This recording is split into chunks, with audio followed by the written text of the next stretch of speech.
Torres this last week. Is this the sort of game now that could perhaps silence any critics that he has had so far? Maybe, but you know, he's Fernando Torres. I mean, the fact is, he's going to have bad games and he's going to have wonder games. And you know, as far as I'm concerned, you don't pendle between wonder and hopeless. You know, either you're good or you're not. And he's a very good player. But like all good players, he'll have games where people will say, we expected more of you, we thought you could have done better. And that was the case, I guess, on Sunday against Birmingham. It'll be the case again on many occasions this year.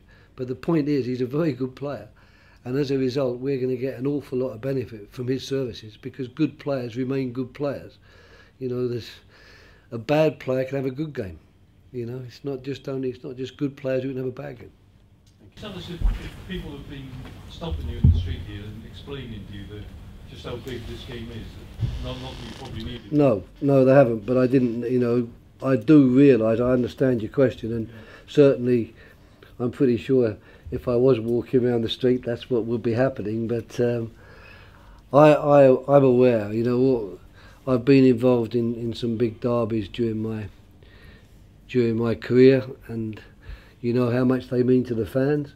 But unfortunately, there's no words that you can use which will change anything or help the situation.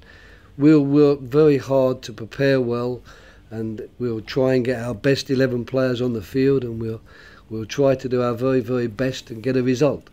But what the result will be, no one knows, and of course that's the whole beauty of sport. If we actually knew the result in advance, it would be no interest. People will suggest this team or that team is the stronger and should win, and this team should lose. But the good thing is, until the referee blows the final whistle, we don't know.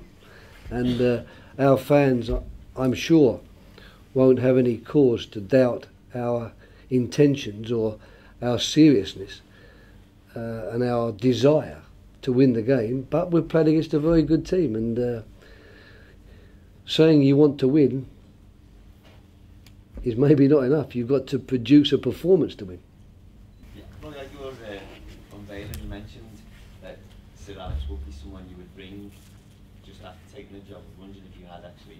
Yeah, I spoke to him. I mean, in a jocular way, I just asked him the question, does it mean now that I've taken the Liverpool job rather than the Fulham job that we don't speak to each other? Put the phone down? No, he didn't. I think he made some cutting remark, but I can't remember what it was. But I mean, you had good records against them during your spell at Fulham as well. But no, not really. No, I mean we beat them once at Craven Cottage when they had a very weakened team. But apart from that, no, we didn't have a good record against them at Fulham. But I'm hoping that, you know, at Liverpool we have some very good quality players here as well that we'll be in a stronger position to take them on maybe than Fulham were.